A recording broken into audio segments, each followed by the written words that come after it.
سلام دوستای عزیز. امروز آمدیم به یک استخری مال پدر خانم هستش. بعد یه استخر میخوایم رنگش بکنیم.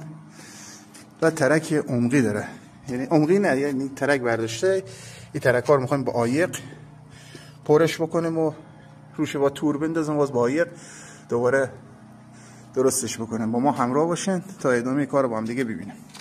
خب این ترک گرفتم، حالا ترک اوبری ولی ایوریشه با سنگ فرز با صفحه گرانیت بر خش انداختم، یکم داخل خود ترکم باز کردم، یکم خش انداختم که بهتر باشه.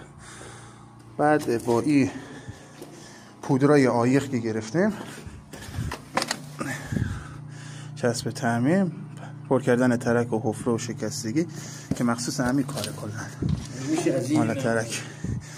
و باز یک عایق رطوبتی دیگه هم گرفتیم که باز از این هم میخوایم روش بزنیم پریزات. بله، حالا باز با ما همراه باشیم برای ادامه کار. با این عایق ما این درزش پر کردم، قشنگ دادم رفت تو عمقش. حالا روش میخوام تور بندازم، تور مخصوصش گرفتم از این مدل تور به اندازه برش زدم. این بندازم روی کارو، بعد روش بتونه میکنه. با تا ادامه کار با هم دیگه ببینیم.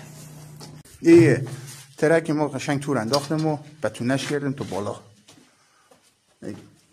نزدیک برم بگیرم فیلم یک بتونه همین عایقه. با ما همراه باشین تا باز ادامه کار رنگامیزی دیوار.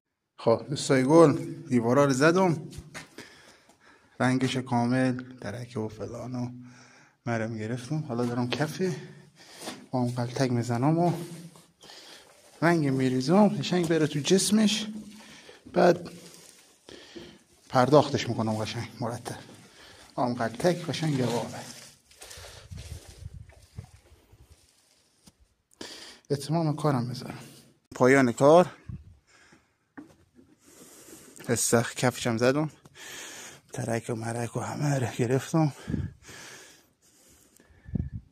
خوشحال میشم اگه نظراتونو بگین راجع به کار یا پیشنهاد دیگه دارین برای گرفتن ترکای تو استخ. ممنون میشم اگه بگین. لایک هم فراموش نشه. دم شما گرم. داداشی گل.